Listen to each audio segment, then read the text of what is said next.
Fairune and Fairune 2 were originally available as separate games for mobile devices and Nintendo 3DS, but in more recent releases for Switch and Windows PC, you'll find them packaged as part of the Fairune Collection alongside two pleasant little extras, Fairune Origin and Fairune Blast.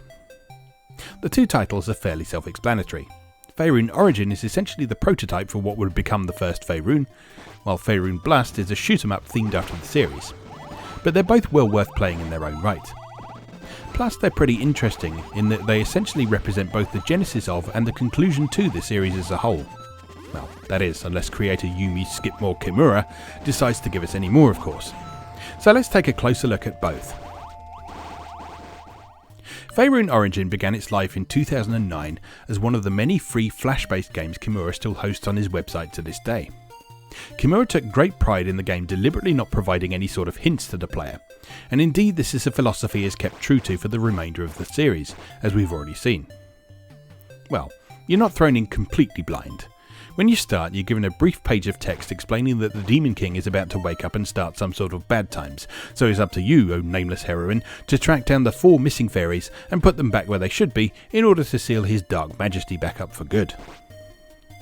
From there though, it's up to you to figure out what the hell you're supposed to be doing. Fortunately, you don't have to go very far at any point. The entire game unfolds over just 12 screens arranged in a 3x4 grid, but much like in its more substantial successors, the challenge in Fairune Origin comes from the fact that you can often see your next objective, just not actually reach it. Origin isn't quite as devious about hiding secret passageways as Fairune 2 is, but there are still a couple of instances where you'll want to observe the environment keenly and make some logical conclusions. Everything you need in Fairune Origin is right in front of you. There are no arbitrary secrets to stumble across by chance. You just might have to think about things a little bit differently from how you might typically approach a top-down action adventure. To say too much would be to give away the fun, because Fairune Origin can be beaten in less than 6 minutes. Your first playthrough will probably take closer to a whopping 10 to 12 minutes or so, but the game encourages repeat play and speedrunning by showing you your clear time at the end.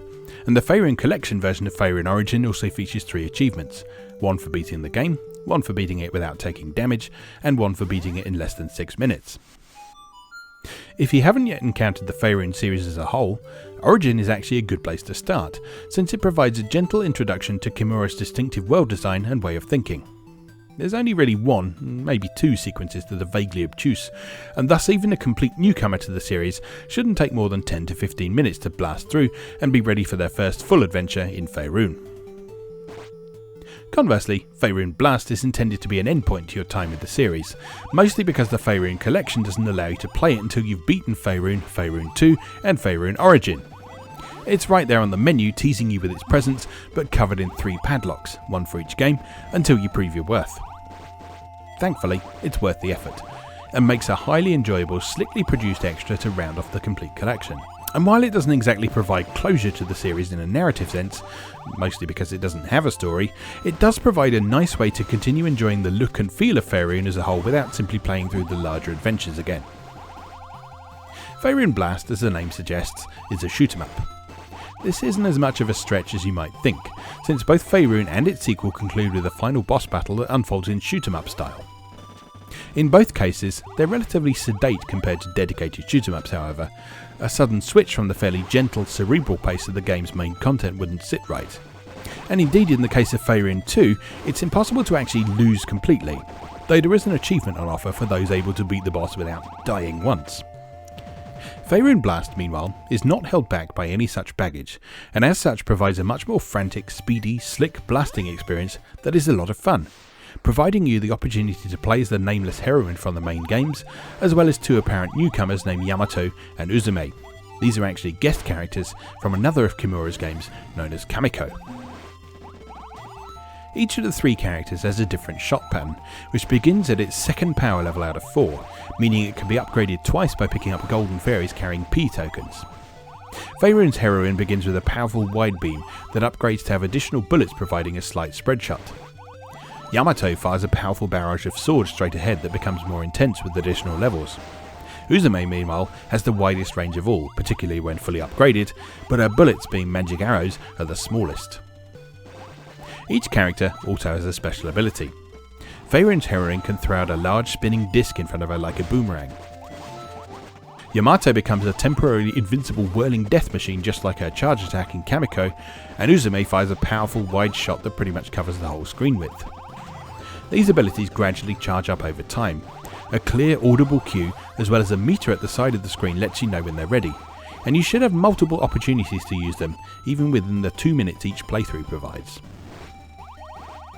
While the game isn't as frantic as a true Danmaku bullet hell shooter, it follows the genre conventions of making your vulnerable hitbox much smaller than your complete sprite, allowing you to weave through intricate bullet and enemy patterns while attempting to shoot down as many as possible. Take a hit and you won't die immediately though. You'll simply get knocked down to the minimum power level and have to upgrade again. Take another hit while at bottom level however, and it's all over. No lives here. Fairune Blast is structured as a series of enemy gauntlets followed by boss encounters, with said bosses being drawn from the different forms of Fairune and Fairune 2's final foes, as well as a few guests from Kamiko. You won't proceed to the next gauntlet until you take the boss down, so in order to attain the maximum scores, and to unlock the achievement that requires you to have destroyed one of every enemy type, you'll need to be quick and efficient about dispatching them, typically by making effective use of your special abilities. Scoring is handled through a combination of factors. Enemies, including bosses, explode into small shining gems when you defeat them, and these are worth points. Alongside this, shining bonus medals regularly float down the screen, with each being worth a significant number of points. Attaining the best scores then involves weaving your way through enemy and bullet patterns, collecting medals, keeping your power up for maximum carnage potential, and quickly dealing with bosses when they show up. That might sound like a lot to think about, but the beauty of Fairune Blast is that it's a real pick up and play affair. The fact each play session is just 2 minutes long encourages you to replay, practice, and learn the various non-randomised attack patterns you'll be facing each time, and both local top 5s on a per character basis and online leaderboards encourage you to push yourself to be that little bit better each time you play.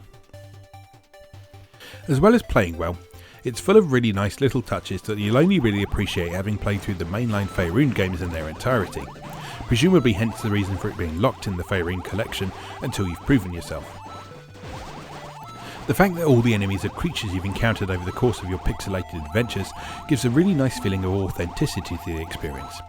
Look a little closer and you'll notice the scrolling background is actually an accurate version of Fairune 2's Green Fields map as seen from far above. Fairune Collection would have been great with just Fairune and its sequel, but the addition of Fairune Origin and Fairune Blast adds considerable value to the package as a whole, allowing you the opportunity to see how the series began and to continue to enjoy it long after you think you've mastered speedrunning the main adventures. Well then, with all that taken care of, I guess Kamiko is up next then.